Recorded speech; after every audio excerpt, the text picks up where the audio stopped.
Hi കൂട്ടുകാരെ, മാഷൻ ടീച്ചറിൻ്റെയും പുതിയൊരു വീഡിയോയിലേക്ക് എല്ലാവർക്കും സ്വാഗതം. ഇന്ന് നമ്മൾ ഡിസ്കസ് ചെയ്യാൻ പോകുന്നത് 7ാം ക്ലാസ്സിലെ മാത്സിലെ പ്രീവിയസ് ഇയർ ക്വസ്റ്റ്യൻ പേപ്പർ ആണ്. അപ്പോൾ നമ്മുടെ എക്സാമിങ് അടുത്തോ.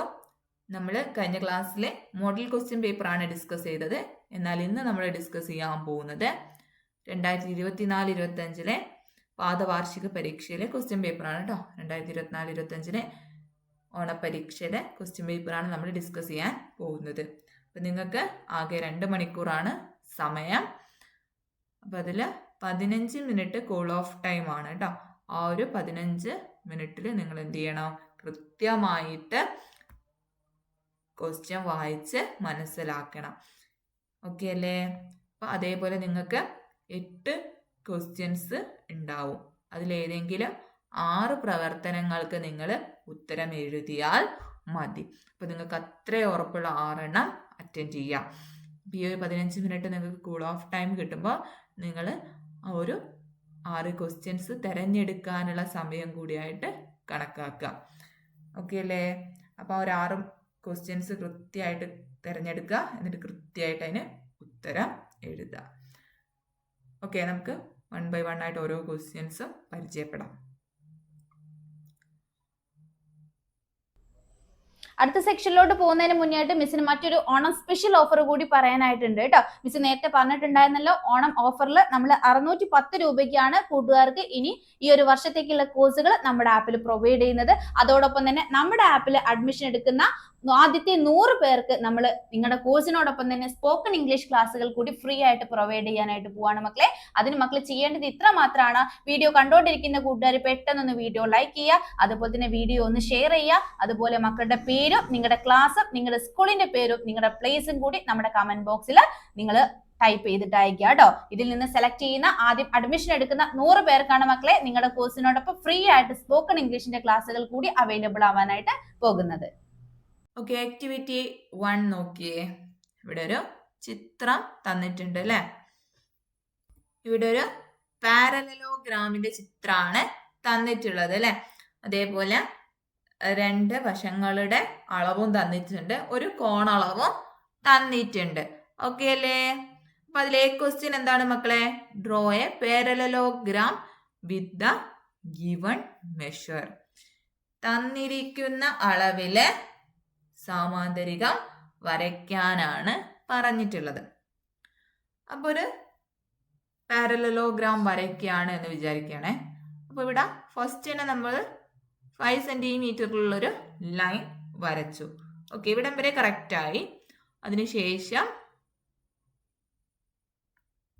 പ്രൊട്രാക്ടർ യൂസ് ചെയ്ത് 50 ഡിഗ്രി മാർക്ക് ചെയ്ത് ഇതുപോലെ വരച്ചു. അപ്പോൾ ഇവിടുത്തെ ലെങ്ത് നിങ്ങൾക്ക് തന്നിട്ടുണ്ട് 3 സെന്റിമീറ്റർ ആണ് എന്നുള്ളത്. ഇനി നിങ്ങൾ എന്ത് ചെയ്യും? ഇനി നിങ്ങൾക്ക് വരയ്ക്കണമെങ്കിൽ അടുത്ത അല്ലേ, ഒന്നിക്ക് ഇവിടെയുള്ള ആംഗിൾ അല്ലെങ്കിൽ ഇവിടെയുള്ള ആംഗിൾ നിങ്ങൾക്ക് കിട്ടണം. എങ്കിൽ മാത്രമേ നിങ്ങൾക്ക് വരയ്ക്കാൻ സാധിക്കുള്ളൂ അല്ലേ? അപ്പോൾ ഫസ്റ്റ് തന്നെ നമുക്ക് എന്ത് ചെയ്യാം? ഇതിൻ്റെ എല്ലാ ആംഗിൾസും കണ്ടെത്താം. ഓക്കെ അല്ലേ? അപ്പോൾ ഒരു പാരലലോഗ്രാമിന്റെ പ്രത്യേകതകൾ എന്തൊക്കെയായിരുന്നു മക്കളെ? നമ്മൾ പ്രത്യേകതകളൊക്കെ പഠിച്ചിട്ടുണ്ട് അല്ലേ? അപ്പൊ അതിലൊന്നാമത്തെ പ്രത്യേകതയായിരുന്നു എതിർവശങ്ങൾ തുല്യവും സമാന്തരവുമാണ് അല്ലെ? ഓപ്പോസിറ്റ് സൈഡ്സ് തുല്യവുമായിരിക്കും, അതേപോലെ പാരലലും ആയിരിക്കും. അപ്പൊ മെഷർമെന്റ് നമുക്ക് കിട്ടി അല്ലെ? 5 സെന്റിമീറ്റർ ആണ് ഇവിടെ തന്നെ വരും അല്ലെ? ഇവിടെയും 5 സെന്റിമീറ്റർ വരും, കാരണം എതിർവശങ്ങൾ തുല്യമാണ്. അപ്പൊ ഇവിടെ 3 സെന്റിമീറ്റർ എന്ന് കിട്ടി. ഇനി നമുക്ക് കിട്ടേണ്ടത് കോണുകളാണ്.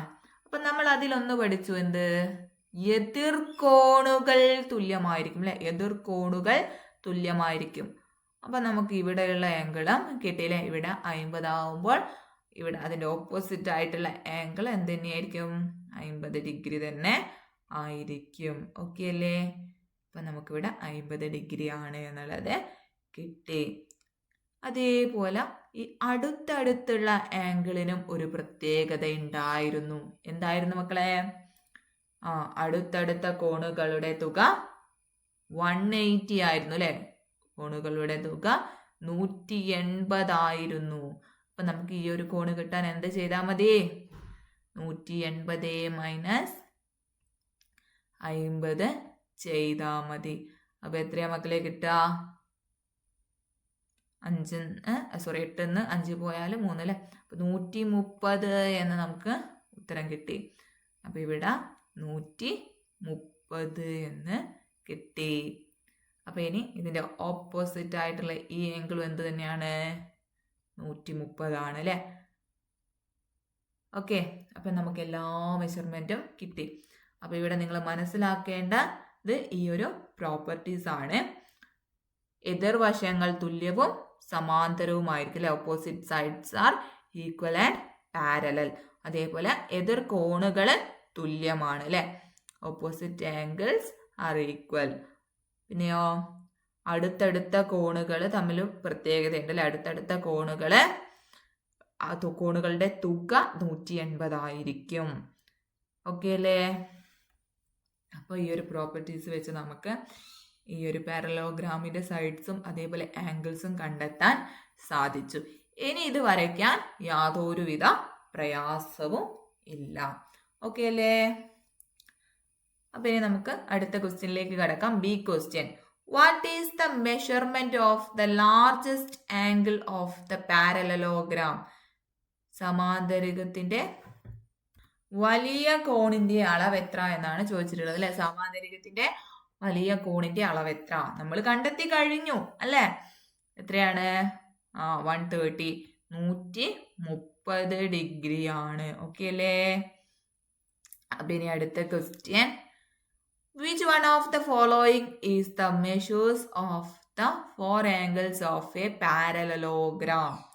ഒരു സമാന്തരികത്തിലെ 4 കോണുകളുടെ അളവുകളാകുന്നത് ചുവടെ നൽകിയിരിക്കുന്നവയിൽ ഏതാണ്? അപ്പൊ അളവുകൾക്കൊക്കെ പ്രത്യേകതയുണ്ട് അല്ലെ. ആംഗിൾസ് ഒക്കെ എന്താണ്? നമ്മൾ പ്രോപ്പർട്ടീസ് ഒക്കെ ഇപ്പൊ പഠിച്ചു അല്ലെ. ഓപ്പോസിറ്റ് ആംഗിൾസ് ഈക്വൽ ആണ്. അതേപോലെ തൊട്ടടുത്തുള്ള ആംഗിൾസ് കൂട്ടിയാല് 180 കിട്ടണം. അപ്പൊ ഇത്രയും മാനദണ്ഡങ്ങൾ വെച്ചിട്ടുള്ളത് ഇതിലേതാണ് എന്നുള്ളത് നോക്കാം. ഓക്കെ അല്ലേ. ഇവിടെ 40 ഡിഗ്രി ഉണ്ട്, 140, 50, 30 എല്ലാം ഡിഫറെന്റ് ആണ്. അപ്പൊ നമുക്ക് ഇതിൽ നിന്ന് മനസ്സിലായി എന്ത്? ഓപ്പോസിറ്റ് ആംഗിൾസ് ഈക്വൽ ആകുമ്പോൾ ഒരേപോലത്തെ 2 ആംഗിൾസ് ഉണ്ടാവും അല്ലെ.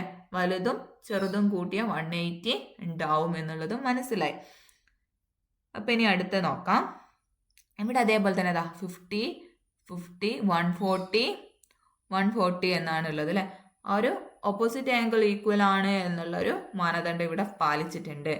എന്നാൽ അടുത്തടുത്ത ആംഗിൾസ് കൂട്ടിയാൽ 180 കിട്ടണം എന്ന് പറഞ്ഞിട്ടുണ്ട് അല്ലെ. അങ്ങനെ കിട്ടുന്നുണ്ടോ? ഇല്ല. 140 + 50 190 ആണ് വരുന്നത് അല്ലെ. 190 എന്ന് കിട്ടും. അപ്പൊ അത് ശരിയല്ല, അതും തെറ്റാണ്. ഇനി അടുത്തത് സിയിലേക്ക് പോവാം. ഇവിടെ ഇതേപോലെ ഓപ്പോസിറ്റ് ആംഗിൾ ഈക്വൽ ആണ് എന്നുള്ള മാനദണ്ഡം പാലിച്ചിട്ടുണ്ട്. ഇനി അടുത്തടുത്ത ആംഗിൾസ് കൂട്ടിയാൽ 180 കിട്ടുമോ എന്നുള്ളത് നമുക്ക് നോക്കാം. അപ്പൊ 70 + 110 അല്ലെ. 110 കൂട്ടണം 70, 180 ആണ്. അപ്പൊ ഇതാണ് കറക്റ്റ് ആയിട്ടുള്ള ഉത്തരം. ഓക്കെ അല്ലേ. അപ്പൊ അടുത്തത് എല്ലാം ഡിഫറെന്റ് ആണ്. അപ്പൊ അത് ശരിയല്ല. അപ്പൊ ഓപ്ഷൻ സി ആണ് റെഡി ആയിട്ടുള്ള ഉത്തരം. അപ്പൊ ഇവിടെ ഓപ്ഷൻ സി ആണ് കറക്റ്റ് ഉത്തരം കേട്ടോ. ഇവിടെ ഇനി രണ്ടാമത്തെ ക്വസ്റ്റ്യനിലേക്ക് കടക്കാം. ആക്ടിവിറ്റി 2. ഇവിടെയും ഒരു ചിത്രം കൊടുത്തിട്ടുണ്ട്. This figure is drawn to find the product of 2 factors. The colored part indicates the product. 2 ഭിന്നസംഖ്യകളുടെ ഗുണനഫലം കാണിക്കാൻ വരച്ച ചിത്രമാണിത്. നിറം നൽകിയ ഭാഗം ഗുണനഫലത്തെ സൂചിപ്പിക്കുന്നു. അപ്പൊ അതില് ഫസ്റ്റ് ക്വസ്റ്റ്യൻ തന്നെ എന്താണ് മക്കളെ? Which fraction represent the product? അല്ലെ, ഗുണനഫലത്തെ സൂചിപ്പിക്കുന്ന ഭിന്നസംഖ്യ ഏതാണ് എന്നാണ് ചോദിച്ചിട്ടുള്ളത്. അപ്പൊ നമുക്ക് നോക്കാം. ഓരോന്നും നോക്കാം കേട്ടോ. ആകെ എത്ര കോളങ്ങളാണ് ഇവിടെ ഉള്ളത് എന്നുള്ളത് ഫസ്റ്റ് നോക്കാം. നോക്കിക്കോ, 1 2 3 4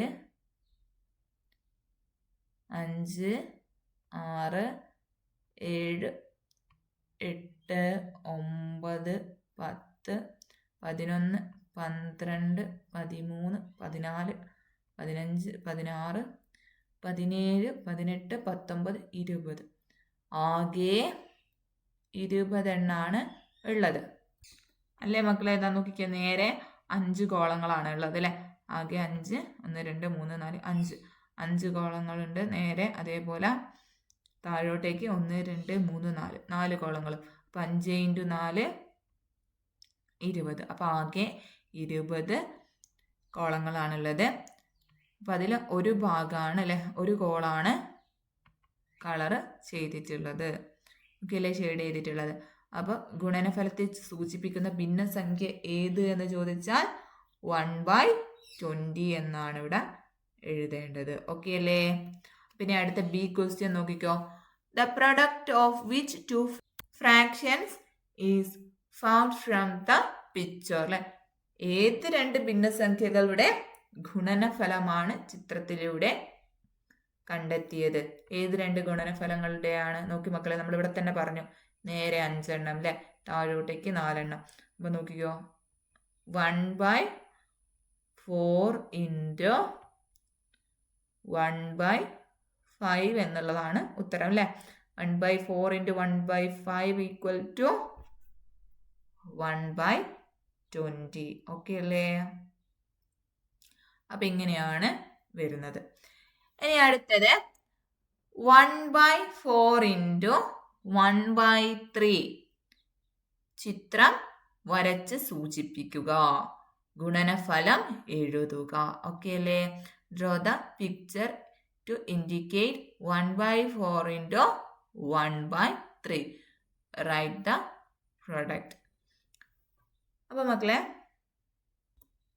ഈ ഒരു തന്നിട്ടുള്ള ചിത്രത്തെ ടീച്ചർ ഒന്ന് ജസ്റ്റ് അത് മാറ്റി വരയ്ക്കുകയാണ് കേട്ടോ.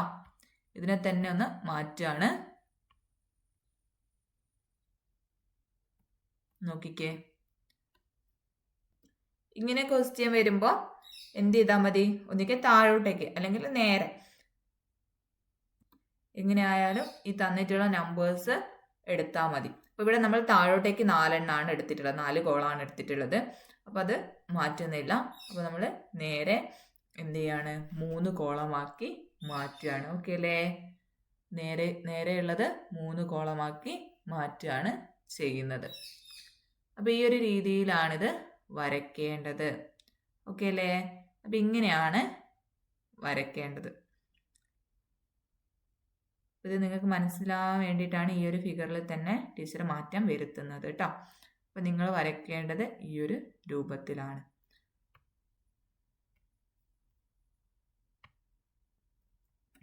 ഈ ഒരു രൂപത്തിലാണ്. ഓക്കെ അല്ലേ? അപ്പോൾ താഴോട്ടേക്ക് 4 എണ്ണം വീതമുണ്ട്, അതേപോലെ സൈഡിലോട്ടേക്ക് 3 എണ്ണം വീതമാണ് ഉള്ളത്. അപ്പോൾ 1/4 × 1/3 എന്നത് ഈ ഒരു രീതിയിലാണ് ചിത്രീകരിക്കേണ്ടത്. അപ്പൊ ഗുണനഫലം എഴുതാൻ പറഞ്ഞിട്ടുണ്ട്, ഗുണനഫലം എഴുതാനും പറഞ്ഞിട്ടുണ്ട്. അപ്പൊ ഇവിടെ ഒരു ഭാഗം നമുക്ക് എന്ത് ചെയ്യാം? ഷെയ്ഡ് ചെയ്യാം. ഓക്കെ അല്ലേ? ഗുണനഫലം എഴുതിക്കോളൂ. 1 2 3 4 5 6 7 8 9 10 11 12 അല്ലെ? ആകെ 12 കോളങ്ങളാണ് ഉണ്ടാവുക, അതിൽ ഒരു ഭാഗം. ഓക്കെ അല്ലേ? അപ്പം ഇങ്ങനെയാണ് ചിത്രം വരിക. അപ്പോൾ ഗുണനഫലം ഈ ഒരു രീതിയിലാണ് ഉണ്ടാവുക. ആകെ എത്ര കോളങ്ങൾ ഉണ്ടെന്ന് ജസ്റ്റ് ഒന്ന് എണ്ണിയാൽ മതി. 4 × 3 12 ആണ് അല്ലേ? ഓക്കെ അല്ലേ? അപ്പോൾ 1/12 എന്ന് നമുക്കിവിടെ ഉത്തരം കിട്ടി. ഇനി അതിൽ ഡി ക്വസ്റ്റ്യൻ നോക്കിക്കേ. Which of the following has product greater than 1? ഒന്നിനേക്കാൾ വലുത് ഏതാണ് എന്നാണ് ചോദിച്ചിട്ടുള്ളത്. താഴത്തെ ഗുണനഫലത്തില് ഒന്നിനേക്കാൾ വലുത് ഏതാണ് എന്നാണ് ചോദിച്ചിട്ടുള്ളത്. അപ്പൊ നമുക്കത് ജസ്റ്റ് ഒന്ന് ഗുണിച്ചിട്ട് എഴുതാം. ഫസ്റ്റ് വൺ ഇവിടെ 2/3 എന്നാണ് വരിക അല്ലെ? 2 × 1 2 ഇൻറ്റു 1 2/3 2/3 എന്ന് കിട്ടി. അതേപോലെ ഇവിടെ 4/3 എന്ന് കിട്ടി 4/3 എന്നും കിട്ടി.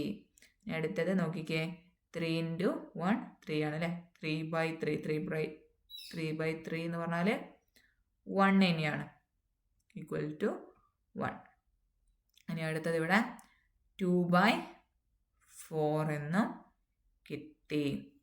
അപ്പം ഇതിൽ ഒന്നിനേക്കാൾ വലുത് ഏതാണ് എന്ന് ചോദിച്ചാൽ നിങ്ങൾ ഏതാണ് പറയുക? അപ്പം ഇതെന്തായാലും അല്ല അല്ലേ, സി എന്താണ് 1 ആണ് എന്ന് നമുക്ക് കിട്ടി. അപ്പം അതെന്തായാലും വരൂല. അപ്പം ഒന്നിനേക്കാൾ വലുത് ഏതാണ് എന്ന് ചോദിച്ചാൽ എങ്ങനെയാണ് പറയുക? ഇത് കണ്ടെത്താൻ ഒരു ചെറിയൊരു എളുപ്പവഴി ടീച്ചർ പറയാണ്. ന്യൂമറേറ്ററിനേക്കാൾ വലുതാണ് ഡിനോമിനേറ്റർ എങ്കിൽ ഒന്നിനേക്കാൾ ചെറുതായിരിക്കും കിട്ടുന്ന സംഖ്യ. ന്യൂമറേറ്ററിനേക്കാൾ ചെറുതാണ് ഡിനോമിനേറ്റർ എന്നാൽ ഒന്നിനേക്കാൾ വലുതായിരിക്കും. ന്യൂമറേറ്ററിനേക്കാൾ വലുതാണ് ഡിനോമിനേറ്റർ എന്നാൽ അതിന് ഒന്നിനേക്കാൾ ചെറുതായിരിക്കും. അതിന്റെ ഉത്തരം ഒന്നിനേക്കാൾ ചെറുതായിരിക്കും. ന്യൂമറേറ്ററിനേക്കാൾ ചെറുതാണ് ഡിനോമിനേറ്റർ എങ്കിൽ ഉത്തരം ഒന്നിനേക്കാൾ വലുതായിരിക്കും. ഓക്കെ അല്ലേ? അപ്പൊ ഇത് നിങ്ങൾ പഠിച്ചിരിക്കേണ്ട ഒരു പോയിന്റ് ആണ്. നോട്ട് ചെയ്ത് വെക്കണം കേട്ടോ എല്ലാവരും. എക്സാമിന് ഇങ്ങനെ ക്വസ്റ്റ്യൻ വന്നാൽ നിങ്ങൾക്ക് ചെയ്യാൻ കഴിയണം. അപ്പൊ ഈ ഒരു പോയിന്റ് നിങ്ങൾ നോട്ട് ചെയ്ത് വെക്കാം. ന്യൂമറേറ്ററിനേക്കാൾ ചെറുതാണ് ഡിനോമിനേറ്റർ എങ്കിൽ ഒന്നിനേക്കാൾ വലുതായിരിക്കും. ഇനി നിങ്ങൾ ഇതെല്ലാം ഒന്ന് കുത്തിട്ട് ചെയ്യാൻ നിൽക്കണ്ട. അപ്പം ഈ ഒരു പോയിന്റ് നിങ്ങളെ മനസ്സിലുണ്ടായിരിക്കണം. അതേപോലെ ന്യൂമറേറ്ററിനേക്കാൾ വലുതാണ് ഡിനോമിനേറ്റർ എങ്കിൽ ഉത്തരം ഒന്നിനേക്കാൾ ചെറുതായിരിക്കും. ഓക്കെ അല്ലേ? അപ്പം ഇവിടെ ഉത്തരമായിട്ട് വരിക 4/3 ആണ് കേട്ടോ. അപ്പോൾ 4/3ന്റെ ഉത്തരം എത്ര വരിക? 4/3നെ നമുക്ക് 3/3 + 1/3 എന്ന് എഴുതാം. എഴുതിക്കൂടെ? അപ്പോൾ ഉത്തരം എത്ര കിട്ടുക? 1/3 എന്നാണ് കിട്ടുക. നിങ്ങളത് ചെയ്ത് നോക്കിയാലും ഇങ്ങനെ തന്നെയാണ് ഉത്തരം വരിക കേട്ടോ. ഓക്കെ അല്ലേ? ഒന്നിനേക്കാൾ കൂടുതലാണ്. ഓപ്ഷൻ ബി ആണ് കറക്റ്റ് ആയിട്ടുള്ള ആൻസർ. ഇനി അടുത്തത് ആക്ടിവിറ്റി 3ലേക്ക് കടക്കാം. ആക്ടിവിറ്റി 3 നോക്കിയേ. അനു ഈസ് 8 years old അല്ലെ. അനുവിന് 8 വയസ്സാണ് ഉള്ളത് കേട്ടോ. Anu is 8 years old. Asha is 12 years old and their mother is 40 years old അല്ലെ. അനുവിന് 8 വയസ്സും ആശയ്ക്ക് 12 വയസ്സും അതേപോലെ അവരുടെ അമ്മയ്ക്ക് 40 വയസ്സുമാണ് ഉള്ളത്. അപ്പൊ നിങ്ങളോട് ചോദിച്ച ചോദ്യം നോക്കിക്കേ. How many times of Anu's age is mother's age?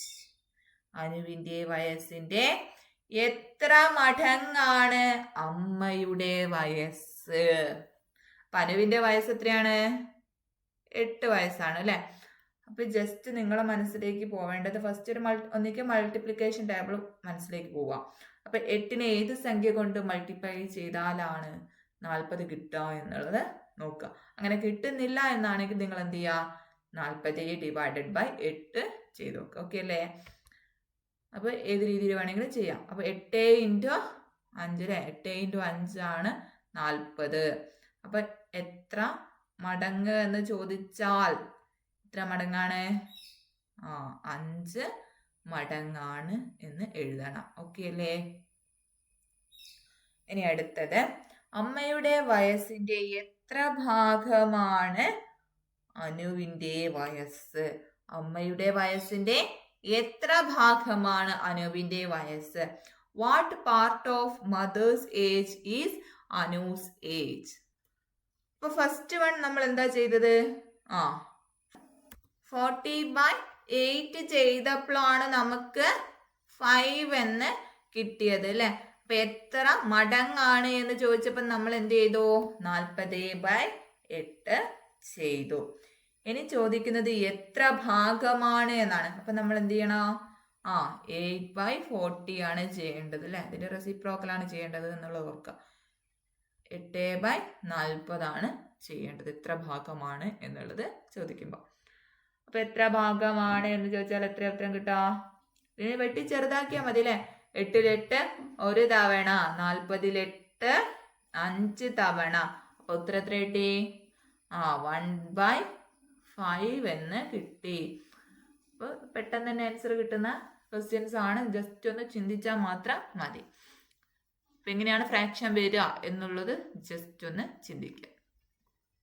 ഇനി അടുത്തത്, how many times of Anu's age is Asha's age അല്ലെ? അനുവിന്റെ വയസ്സിന്റെ എത്ര മടങ്ങാണ് ആശയുടെ വയസ്സ്? ഇങ്ങനെ ചോദിച്ചാൽ നമ്മൾ എന്താ ചെയ്യേണ്ടത്? ആശയുടെ വയസ്സ് എത്രയാണ്? 12 ആണ് അല്ലെ? 12/8 ചെയ്യേണ്ടത്. ഇനി ഇതിനെ നമ്മൾ ചെറുതാക്കി എഴുതിയാൽ മതി അല്ലെ? അപ്പോൾ ഇതിൽ കോമൺ ആയിട്ട് പോകുന്നത് ഏതാണ്? 4 പോവും. 12 4 3 തവണ പോവും. അതേപോലെ 8 4 2 തവണ പോവും.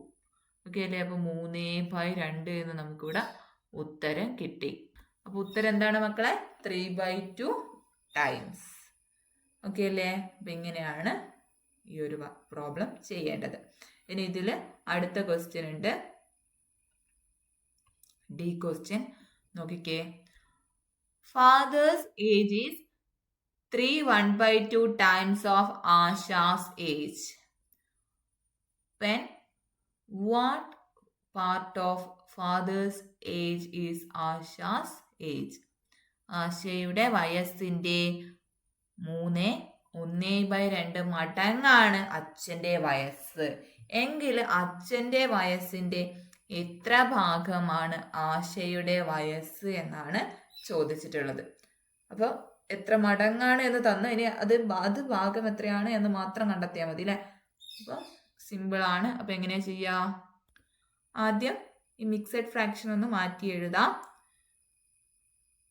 2 × 3 6 6 + 1 7 അല്ലേ? 7/2 എന്ന് കിട്ടും. ഓക്കെ അല്ലേ? അപ്പൊ 7/2 ടൈംസ് ഓഫ് ആശാസ് ഏജ്. അപ്പം എത്ര പാർട്ടാണ് എന്ന് ചോദിക്കുമ്പോൾ അതിന്റെ റെസിപ്രോക്കൽ എടുത്ത് എഴുതിയാൽ മതി. അപ്പൊ എത്ര വരും? 2/7 എന്ന് ഉത്തരം കിട്ടി. ഇതൊക്കെ സിമ്പിൾ ആയിട്ടുള്ള ക്വസ്റ്റ്യൻ ആണ് കേട്ടോ. ജസ്റ്റ് മനസ്സിലാക്കി വെക്കുക. പാർട്ട് കാണുക എങ്ങനെയാണ്, അതേപോലെ ടൈംസ് കാണുക എങ്ങനെയാണ് അല്ലെ? മടങ്ങ് എങ്ങനെയാണ്, ഭാഗം എങ്ങനെയാണ് വരുന്നത്, അത് തമ്മിലുള്ള കണക്ഷൻ എന്താണ് എന്ന് ജസ്റ്റ് ഒന്ന് മനസ്സിലാക്കി വെച്ചാൽ വളരെ എളുപ്പമായിട്ട് ചെയ്യാൻ പറ്റും. ഇനി അതിൽ ഈ question 3/5 of A number is 60. Which of the following is the number? ഒരു സംഖ്യയുടെ 3/5 ഭാഗം 60 ആണ്. അപ്പൊ ആ സംഖ്യ താഴെ കൊടുത്തവയിൽ ഏതാണ് എന്നാണ് ചോദിച്ചിട്ടുള്ളത്. ഏതായിരിക്കും? സംഖ്യ കണ്ടെത്താൻ ആദ്യം തന്നെ എന്ത് ചെയ്യുക? ഇത് നമ്മൾ ഭാഗം കണ്ടെത്തിയതാണ് അല്ലെ? ഒരു സംഖ്യയുടെ ഭാഗമാണ് അല്ലെ? 3/5 ഭാഗമാണ് 60. 3/5 ഭാഗമാണ് 60. അപ്പൊ ആ സംഖ്യ ഏതെന്ന് ചോദിക്കുമ്പോൾ എന്ത് ചെയ്യണം? 60 × 3/5 ആണോ ചെയ്യേണ്ടത്? അല്ല, ഇതിന്റെ റെസിപ്രോക്കലാണ് ചെയ്യേണ്ടത്. 60 × 3/5 എന്നുള്ളത് ഓപ്ഷനിൽ ഉണ്ടാവും. അത് നമ്മളെ തെറ്റിക്കാൻ വേണ്ടി തരുന്നതാണ്. അപ്പൊ എന്ത് ചെയ്യണം? ഒരിക്കലും ഡിവിഷൻ അല്ല അല്ലെ? ഡിവിഷൻ അല്ല എന്നുള്ളത് നമുക്കറിയാം. അപ്പൊ അത് രണ്ടും അല്ല. ഇപ്പൊ ഈ ഒരു ഓപ്ഷൻ എന്തായാലും ക്വസ്റ്റ്യനിൽ ഉണ്ടാവും. നമ്മളെ തെറ്റിക്കാൻ വേണ്ടി തന്നെ കൊടുക്കുന്നതാണ് കേട്ടോ. അപ്പൊ അതിലൊന്നും വീണ് പോവരുത്. അപ്പൊ ഒരു സംഖ്യയുടെ ഭാഗം അല്ലെ, അതായത് 3/5 ഭാഗമാണ് 60. അപ്പൊ ആ സംഖ്യ ഏത് എന്ന് ചോദിക്കുമ്പോൾ 60 × 5/3 എന്നാണ് വരിക കേട്ടോ. ഈ 3/5 എന്നല്ല, അതിന്റെ റെസിപ്രോക്കലാണ് വരിക. ഓക്കെ അല്ലേ? അപ്പൊ ഇതാണ് ആൻസർ. ഡി ആണ് ആൻസർ. ഓക്കെ അല്ലേ? അപ്പൊ ഇങ്ങനെയാണ് ഉത്തരം വരിക. ഇനി നമുക്ക് 4ാമത്തെ ക്വസ്റ്റ്യനിലേക്ക് കടക്കാം. ആക്ടിവിറ്റി 4. അതിൽ എ ക്വസ്റ്റ്യൻ വായിച്ചു നോക്കിയേ. In triangle XYZ, YZ = 6 cm, angle Y = 65 degree, angle set equal to 55 degree. Draw the triangle. അപ്പം ഒരു വശവും അതേപോലെ 2 ആംഗിളും നിങ്ങൾക്ക് തന്നിട്ടുണ്ട്.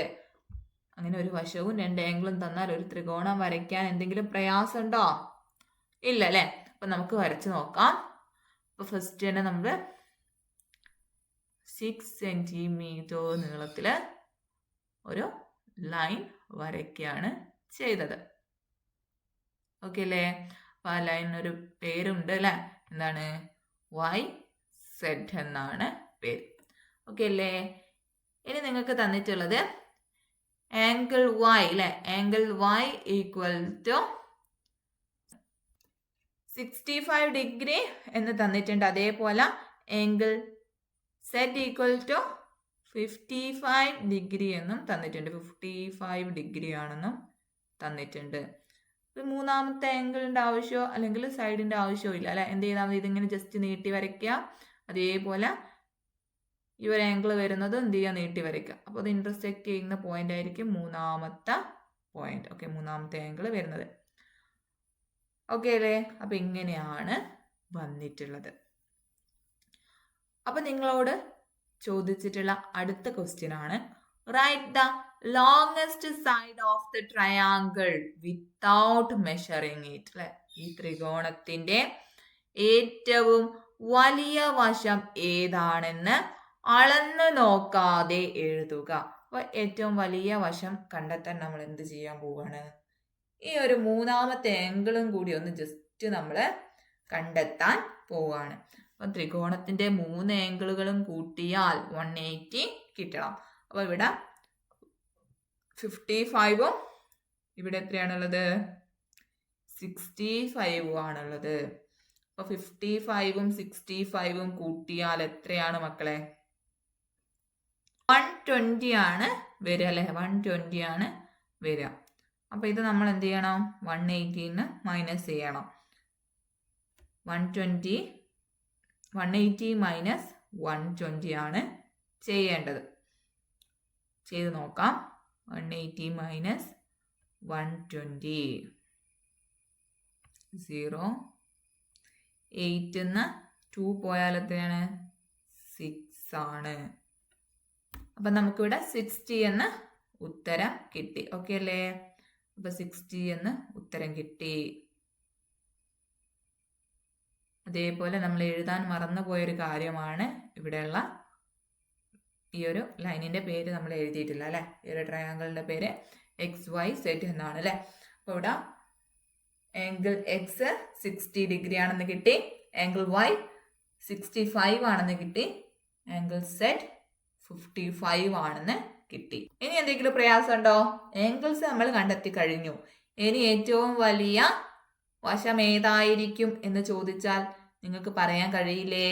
നമ്മൾ പഠിച്ചിട്ടുണ്ട് അല്ലെ? ഏറ്റവും വലിയ കോണിന് എതിരെയുള്ള വശമായിരിക്കും ഏറ്റവും വലിയ വശം. അതേപോലെ ഏറ്റവും ചെറിയ കോണിന് ഓപ്പോസിറ്റ് ആയിട്ടുള്ള വശമായിരിക്കും ഏറ്റവും ചെറിയ വശം അല്ലെ? അപ്പൊ ഇവിടെ ഏറ്റവും വലിയ കോൺ ഏതാണ്? Y ആണ് അല്ലെ? ആംഗിൾ Y ആണ് ഏറ്റവും വലിയ കോൺ, 65 ഡിഗ്രി. അപ്പൊ അതിന് ഓപ്പോസിറ്റ് ആയിട്ടുള്ള ലൈൻ ആയിരിക്കും ഏറ്റവും വലിയ ലൈൻ. ഓക്കെ അല്ലേ? ഏറ്റവും വലിയ സൈഡ് നമുക്ക് കിട്ടിക്കഴിഞ്ഞു അല്ലെ? XZ എന്നുള്ളതായിരിക്കും ഏറ്റവും വലിയ സൈഡ്. ഓക്കെ അല്ലേ? ഇനി അടുത്ത ക്വസ്റ്റ്യൻ നോക്കാം. C question, what would be the measures of the angles of a triangle given below? താഴെ തന്നിരിക്കുന്നവയിൽ ഒരു ത്രികോണത്തിന്റെ കോണുകളുടെ അളവുകൾ ആവുന്നത് ഏതൊക്കെയാണ് എന്നാണ് ചോദിച്ചിട്ടുള്ളത്. അപ്പൊ ഇങ്ങനെ തന്നാൽ നിങ്ങൾക്ക് എന്താ അറിയാ? ഒരു ത്രികോണത്തിന്റെ അല്ലെ 3 ആംഗിൾസും കൂട്ടിയാല് 180 കിട്ടണം. അപ്പൊ ആ ഒരു തത്വം ഇതിൽ ഏതെങ്കിലും പാലിക്കുന്നുണ്ടോ എന്നുള്ളത് നോക്കിയാൽ മതി. ഓക്കെ, ഇവിടെ നോക്കാം. 110 ഡിഗ്രി അതേപോലെ 40 ഡിഗ്രി 40 ഡിഗ്രി 110 കൂട്ടണം 40 150 അല്ലെ? 150ഉം 40ഉം 190 ആയിപ്പോയി. അത് തെറ്റാണ്. 190 ആണ് വരിക, തെറ്റാണ്. ഇനി അടുത്തത് 60 ഡിഗ്രി 40 ഡിഗ്രി 70 ഡിഗ്രി അല്ലേ 60 പ്ലസ് 40 100 100 പ്ലസ് 70 170 അല്ലേ അതും തെറ്റാണ് 170 എന്നാണ് വന്നിട്ടുള്ളത് അപ്പം അതും തെറ്റാണ്. ഇനി അടുത്തത് നോക്കിക്കേ 80 പ്ലസ് 50 അല്ലേ 50 80 എത്രയാണ് മക്കളെ 130 പ്ലസ് 50 180 എന്ന് കിട്ടും. ഓക്കെ അല്ലേ അപ്പം അത് ശരിയാണ്. ഇനി അടുത്തത് ഡി ക്വസ്റ്റ്യൻ നോക്കിയേ 100 കൂട്ടണം 50 150 അല്ലേ 150 40 190. ഓക്കെ അല്ലേ അപ്പോൾ ഓപ്ഷൻ ബി ആണ് കറക്റ്റ്. അപ്പോൾ ഈ ഒരു ട്രയാങ്കിളിൻ്റെ തത്വം അറിയുന്ന ഒരാൾക്ക് വളരെ എളുപ്പത്തിൽ മാർക്ക് സ്കോർ ചെയ്യാൻ പറ്റുന്ന ഒരു ക്വസ്റ്റ്യൻ ആയിരുന്നു ഇത് അല്ലേ. അപ്പം നമ്മൾ ഇന്ന് കുറച്ച് ക്വസ്റ്റ്യൻസ് പരിചയപ്പെട്ടു അല്ലേ. അപ്പം ഇതിൻ്റെ ബാക്കി നമുക്ക് അടുത്ത ക്ലാസ്സിൽ ഡിസ്കസ് ചെയ്യാവുന്നതാണ്. അപ്പം ഇങ്ങനെയാണ് ക്വസ്റ്റ്യൻസ് വരിക. ഓക്കെ അല്ലേ ക്വസ്റ്റ്യൻസ് എങ്ങനെയാണ് വരിക എങ്ങനെയാണ് അറ്റൻഡ് ചെയ്യേണ്ടത് എന്നുള്ളൊരു ചെറിയൊരു ധാരണ നിങ്ങൾക്ക് കിട്ടിയിട്ടുണ്ടാവും എന്ന് വിചാരിക്കുകയാണ്. അപ്പോൾ ഇത്തരത്തിലുള്ള ക്വസ്റ്റ്യൻസ് വീട്ടിൽ നിന്ന് വീണ്ടും വീണ്ടും റിപ്പീറ്റ് ചെയ്ത് നോക്കിയാൽ മാത്രമാണ് നിങ്ങൾക്ക് എക്സാമിന് സിമ്പിളായിട്ട് ചെയ്ത് നോക്കാൻ പറ്റുള്ളൂ കേട്ടോ. കൂടുതൽ എക്സാമ്പിൾസ് ചെയ്ത് നോക്കാം. ഓക്കെ അല്ലേ. അപ്പോൾ നമ്മുടെ ക്ലാസ് ഇവിടെ വൈൻഡപ്പ് ചെയ്യാണ്. Thank you. അടുത്ത സെക്ഷനിലോട്ട് പോകുന്നതിന് മുന്നായിട്ട് മിസ്സിന് മറ്റൊരു ഓണം സ്പെഷ്യൽ ഓഫർ കൂടി പറയാനായിട്ടുണ്ട് കേട്ടോ. മിസ് നേരത്തെ പറഞ്ഞിട്ടുണ്ടായിരുന്നല്ലോ ഓണം ഓഫറിൽ നമ്മൾ 610 രൂപയ്ക്കാണ് കൂട്ടുകാർക്ക് ഇനി ഈ ഒരു വർഷത്തേക്കുള്ള കോഴ്സുകൾ നമ്മുടെ ആപ്പിൽ പ്രൊവൈഡ് ചെയ്യുന്നത്. അതോടൊപ്പം തന്നെ നമ്മുടെ ആപ്പിൽ അഡ്മിഷൻ എടുക്കുന്ന ആദ്യത്തെ 100 പേർക്ക് നമ്മൾ നിങ്ങളുടെ കോഴ്സിനോടൊപ്പം തന്നെ സ്പോക്കൺ ഇംഗ്ലീഷ് ക്ലാസ്സുകൾ കൂടി ഫ്രീ ആയിട്ട് പ്രൊവൈഡ് ചെയ്യാനായിട്ട് പോവാണ് മക്കളെ. അതിന് മക്കൾ ചെയ്യേണ്ടത് ഇത്ര മാത്രമാണ്. വീഡിയോ കണ്ടുകൊണ്ടിരിക്കുന്ന കൂട്ടുകാർ പെട്ടെന്നൊന്ന് വീഡിയോ ലൈക്ക് ചെയ്യുക, അതുപോലെ തന്നെ വീഡിയോ ഒന്ന് ഷെയർ ചെയ്യുക, അതുപോലെ മക്കളുടെ പേരും നിങ്ങളുടെ ക്ലാസ്സും നിങ്ങളുടെ സ്കൂളിന്റെ പേരും നിങ്ങളുടെ പ്ലേസും കൂടി നമ്മുടെ കമന്റ് ബോക്സിൽ നിങ്ങൾ ടൈപ്പ് ചെയ്തിട്ട് അയക്കുക കേട്ടോ. ഇതിൽ നിന്ന് സെലക്ട് ചെയ്യുന്ന ആദ്യം അഡ്മിഷൻ എടുക്കുന്ന 100 പേർക്കാണ് മക്കളെ നിങ്ങളുടെ കോഴ്സിനോടൊപ്പം ഫ്രീ ആയിട്ട് സ്പോക്കൺ ഇംഗ്ലീഷിന്റെ ക്ലാസ്സുകൾ കൂടി അവൈലബിൾ ആവാനായിട്ട് പോകുന്നത്.